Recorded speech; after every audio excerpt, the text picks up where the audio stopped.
Cricket ప్రపంచంలో బ్యాటర్ల గుండెల్లో వణుకు పుట్టించే బౌలర్ జస్ప్రీత్ బుమ్రా. అతని ఖచ్చితమైన ఆర్కర్లు, బౌన్సర్లు, స్లోయర్ బాల్స్ ఆడేందుకు బ్యాటర్లు తీవ్రంగా ఇబ్బంది పడతారు. జట్టు కష్టాల్లో ఉన్నప్పుడల్లా ప్రతి కెప్టెన్ బుమ్రాకి బంతిని అందిస్తాడు. బ్యాటర్లు రాజ్యమేలుతున్న టీ20 క్రికెట్లోనూ బుమ్రా బంతితో సత్తా చాటాడు. ఎంత ఫ్లాట్ పిచ్ అయినా బుమ్రా బౌలింగ్లో ఎదురుదాడికి దిగాలంటే బ్యాటర్లు జంకుతారు. అలాంటి బుమ్రా ఇప్పుడు తేలిపోతున్నాడు. ఐపీఎల్ 2026 సీజన్లో వరుసగా 4 మ్యాచ్లు ఆడిన బుమ్రా ఒక్క వికెట్ తీయలేకపోయాడు.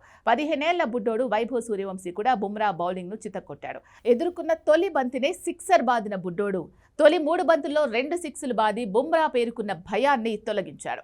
అంతేకాకుండా బుమ్రా బౌలింగ్ తనకు అంత భీకరంగా ఏం లేదని చెప్పాడు. ఈ బుడ్డోడి ప్రభావమో ఏమో తెలియదు కానీ ఇతర జట్ల బ్యాటర్లు కూడా బుమ్రాను అలవోకగా బాతున్నారు. వైభవ్ సూర్యవంశీ ఫియర్లెస్ బ్యాటింగ్తో బుమ్రా అంటే భయం పోయిందని యశస్వి జైస్వాల్ చెప్పడం ఈ వాదనకు బలం చేకూరుస్తోంది.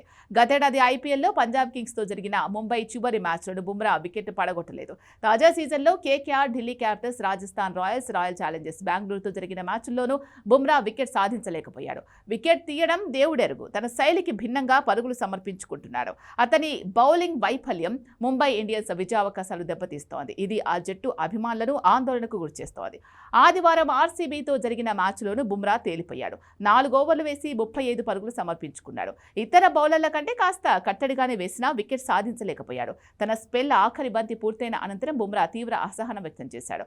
వికెట్లు తీయాలనే ఒత్తిడి అతనిపై ఎంతగా ఉందో స్పష్టంగా అర్థమవుతోంది. బుమ్రా తన ప్రధాన అస్త్రమైన యార్కర్లను సరిగ్గా ఉపయోగించడం లేదని క్రికెట్ విశ్లేషకులు అభిప్రాయపడుతున్నారు. అతని వైఫల్యానికి కారణం ఇదేనని చెబుతున్నారు. వికెట్లు తీయాలనే ఒత్తిడిలో ఎక్కువ పరుగులు సమర్పించుకుంటున్నాడని విశ్లేషిస్తున్నారు. వికెట్ల కోసం కాకుండా ప్రత్యర్థి బ్యాటర్లను పరుగులు చేయకుండా కట్టడి చేయడంపై ఫోకస్ పెట్టాలని సూచిస్తున్నారు.